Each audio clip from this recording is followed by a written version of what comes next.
नमस्कार स्टूडेंट्स। रहीम के 9 दोहे अपन ने पढ़ लिए थे। अब उन दोहों से संबंधित जो प्रश्न हैं वो आज देखेंगे। वस्तुनिष्ठ में पहला प्रश्न, रहीम के काव्य की सर्वाधिक प्रमुख विशेषता क्या है। वैसे तो ये सभी उनकी विशेषताएं हैं चारों, लेकिन सबसे अधिक क्या है वो है नीति प्रवणता से। दूसरा प्रश्न है, विपत्ति में धन किसकी तरह लुप्त हो जाता है। ए उत्तर है प्रातःकालीन तारों की तरह। ये दोहा अपन ने पढ़ा नहीं है, अगली क्लास में पढ़ेंगे इसे। अगला प्रश्न है, काज परे कछु और है काज सरे कछु और, रहीमन भंवरी के भवे नदी सिरावत मोर।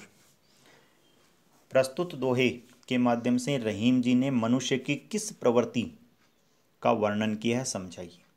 तो इस दोहे के माध्यम से रहीम ने मनुष्य की जो स्वार्थी प्रवृत्ति है उसके ऊपर व्यंग्य किया है। व्यक्ति की स्वार्थी प्रवृत्ति के ऊपर व्यंग्य किया है। जब तक मनुष्य का किसी व्यक्ति या वस्तु से स्वार्थ सिद्ध होता है तब तक वह उसे बड़ा महत्व देता है और काम निकल जाने के बाद में उसका व्यवहार बदल जाता है। अगला प्रश्न देखिए,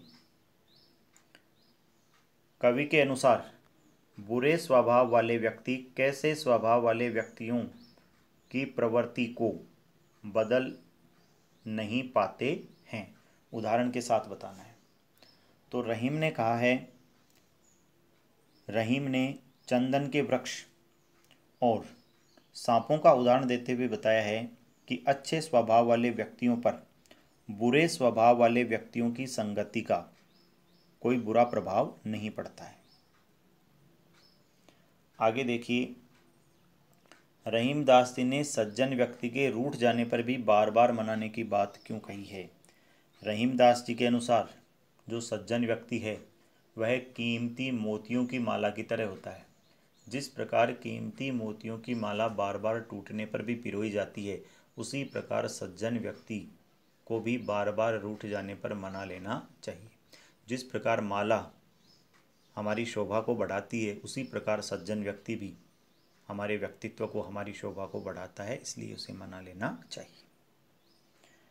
लघुत्रात्मक का पहला, थोते बादर क्वार के करी पाछली बात। अभी अपन ने एक दोहा पढ़ा था। उस दोहे में रहीम दास जी ने कहा है कि क्वार आसोज के महीने के बादल गरजते हैं, बरसते नहीं हैं, क्योंकि वे बादल जल रहित होते हैं, उनमें पानी नहीं होता है। उसी प्रकार यदि कोई धनी व्यक्ति किसी कारणवश निर्धन हो जाता है तो वह हमेशा अपने पिछले अच्छे दिनों की ही बातें करता है। ठीक है स्टूडेंट्स, आज अपन ने जो पढ़ा था उससे संबंधित आज आपको इतना ही काम करना है। कवि परिचय करना है रहीम का, और जो प्रश्न मैंने अभी बताए हैं, अति लघुत्रात्मक पहला प्रश्न, दूसरा प्रश्न, ठीक है, और तीसरा प्रश्न, पहला, दूसरा और तीसरा, और दोनों वस्तुनिष्ठ प्रश्न, और एक लघुत्रात्मक प्रश्न। ये इतने प्रश्न आपको करने हैं। कोई चीज़ आपके समझ में नहीं आती है तो आप पूछ सकते हैं।